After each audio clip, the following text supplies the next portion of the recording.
Hello दोस्तों, आप सभी का स्वागत है आज की इस वीडियो में। इस वीडियो में हम लोग इतिहास के कुछ महत्वपूर्ण क्वेश्चन डिस्कस करेंगे जो कि आप सभी के आने वाले जो भी एग्ज़ाम्स होगा उसमें फ़ायदा मिलेगा। और ये सारे क्वेश्चन कहीं ना कहीं किसी न किसी एग्ज़ाम में पूछे गए हैं। इस क्वेश्चन को मैं बहुत अच्छे तरीके से एक्सप्लेनेशन के साथ डिस्कस करूँगा, जिससे कि आपको एक्सप्लेनेशन से भी काफ़ी चीज़ें फ़ायदा हो। आप लोग इस वीडियो को पूरा देखिएगा, तब जाके आपको ज़रूर फ़ायदा मिलेगा, यह मैं इसका वादा करता हूँ। शुरू करते हैं। वैदिक गणित का महत्व अंग है। तो सबसे पहले हम जानेंगे वैदिक गणित था क्या। तो वैदिक गणित जो थी, ये किसी भी जटिल गणितीय को सरल बनाने के लिए वैदिक गणित था, और इसको जगत गुरु स्वामी भारती कृष्ण तीर्थ द्वारा 1965 में लिखा गया। यह एक गणित की पुस्तक थी, और इस गणित के पुस्तक में 16 मूल सूत्र थे। 16 मूल सूत्र थे और 13 यहाँ पे उप सूत्र थे। उप सूत्र थे।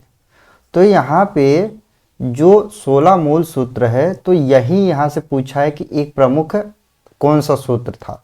तो इन चारों ऑप्शन में से एक इसका राइट उत्तर है।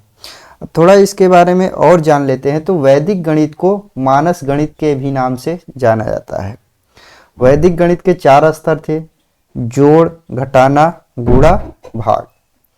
तो अब चलते हैं, इसका उत्तर राइट उत्तर हो जाएगा ऑप्शन नंबर सी, शुल्ब सूत्र।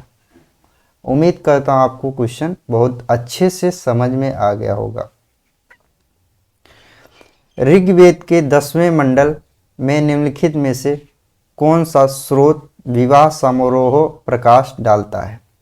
तो सबसे पहले हम लोग जानते हैं कि ऋग्वेद, सबसे पहले हमारे वेद कितने हैं? वेद हमारे 4 हैं।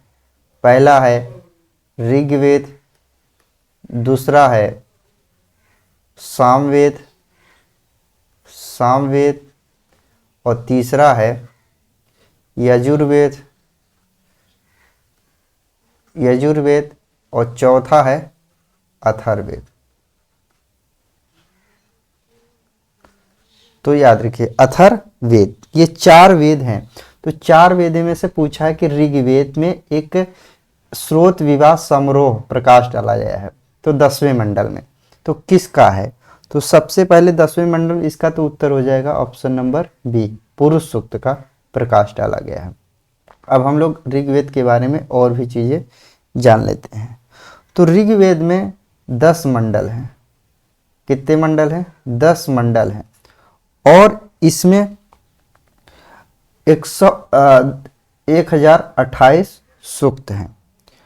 और इसमें मंत्रों का उच्चारण कितनी बार हुआ है? 1580 बार, मतलब 10,580 बार इसमें मंत्रों का उच्चारण हुआ है, जबकि 118 बार बार दोहराया गया है। तो जब इसको हम घटा देंगे तो ये आ जाएगा 10,462 मंत्र जो कि दोहराए नहीं गए हैं। तो कभी कभी ऑप्शन में से कुछ भी हो सकता है। आपको मैंने पूरा चीज़ इसको समझा दिया है। अब ऋग्वेद को पढ़ने वाले को क्या बोलते हैं?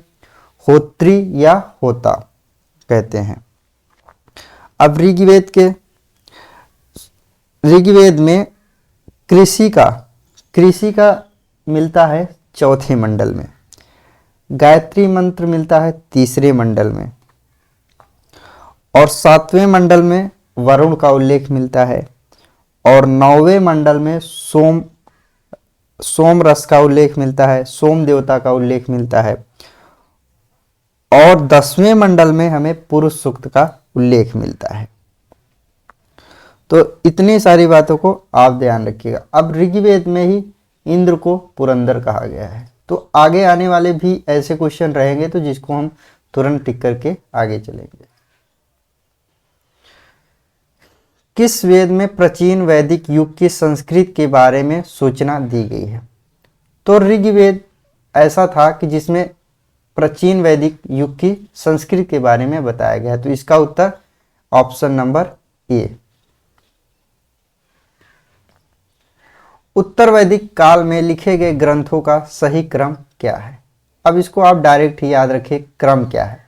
तो ऑप्शन नंबर ए इसका सही हो जाएगा, वेद, ब्राह्मण, अरण्य और उपनिषद। इसका राइट उत्तर है ऑप्शन नंबर ए। वेदों की संख्या कितनी है। तो अब मैंने शुरू में ही बताया वेदों की संख्या कितनी है, 4।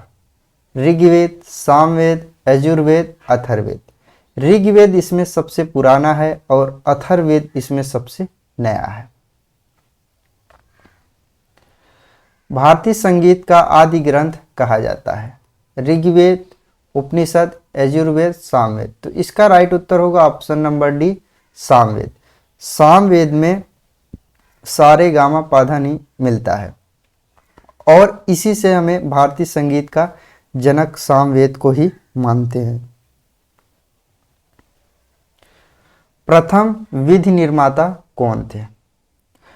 अब प्रथम विधि निर्माता बोला है तो याद रखिए कि अगर हमें पुरातन काल में तो मनु को बोलते थे, तो जिस इसका उत्तर हो जाएगा मनु, आचार्य मनु। अगर कहीं पर क्वेश्चन में लिखा नहीं गया है तो पुरातन काल में विधि निर्माता आचार्य मनु थे। लेकिन अगर मौर्य काल में पूछ लेता कि विधि निर्माता कौन थे तो चाणक्य हो जाएगा मौर्य काल में। तो इसका right Uttar option number A सही है। पुराणों की संख्या कितनी है। तो पुराणों की संख्या कितनी है, 18 पुराण है हमारे। इसका राइट उत्तर हो जाएगा ऑप्शन नंबर ए। किस देवता के लिए ऋग्वेद में पुरंदर शब्द का प्रयोग हुआ है। मैंने शुरू में ही बता दिया, इंद्र को पुरंदर ऋग्वेद में कहा गया है। शुल्ब सूत्र किस विषय से संबंधित है। शुरू में मैंने इस क्वेश्चन को बात कर लिया है, तो इसका राइट उत्तर हो जाएगा ऑप्शन नंबर सी। शुल्ब सूत्र गणित है, एक गणित की पुस्तक है। मीमांस या पूर्व मीमांस दर्शन के प्रतिपादक हैं। अब देखिए हिंदू धर्म में 6 दर्शन हैं, तो एक उसी में से है। इसको किसने लिखा है, जैमिनी ने इसको लिखा है, मीमांस और पूर्व मीमांस दर्शन को। ऋग्वेद का कौन सा मंडल सोम को समर्पित है। मैंने अभी आगे क्वेश्चन में डिस्कस किया, तो इसका जो 7वां मंडल इसका 9वां जो मंडल है वो सोम को समर्पित है। ऑप्शन नंबर सी इसका सही हो जाएगा। न्याय दर्शन को प्रचारित किया गया। अभी मैंने बताया कि हिंदुओं में 6 दर्शन है, जो अब इसमें से पूछा है न्याय दर्शन। न्याय दर्शन को किसने लिखा, गौतम ने लिखा। वैदिक नदी कुंभा काबुल का स्थान कहाँ निर्धारित होना चाहिए। अब काबुल आज के टाइम में हमारा कहाँ पड़ता है, अफगानिस्तान में। तो इसका अफगानिस्तान में निर्धारित हुआ, ऑप्शन नंबर ए इसका सही उत्तर हो जाएगा। कपिल मुनि द्वारा प्रतिपादित दार्शनिक प्रणाली है। कपिल मुनि एक पुस्तक लिखे थे, तो उस पुस्तक का नाम पूछा है क्या है, तो उस पुस्तक का नाम है संख्या दर्शन। ऑप्शन नंबर बी इसका सही उत्तर हो जाएगा। आप लोगों का वीडियो अच्छा लगा होगा और क्वेश्चन अगर आपको शानदार होंगे, आप अपने दोस्तों के साथ ज़रूर शेयर करिएगा और आप कमेंट करके ज़रूर हमें बताइए कि आपने कितने क्वेश्चन का सही उत्तर दिया है। आपसे मुलाकात होगी अगले वीडियो में। जय हिंद।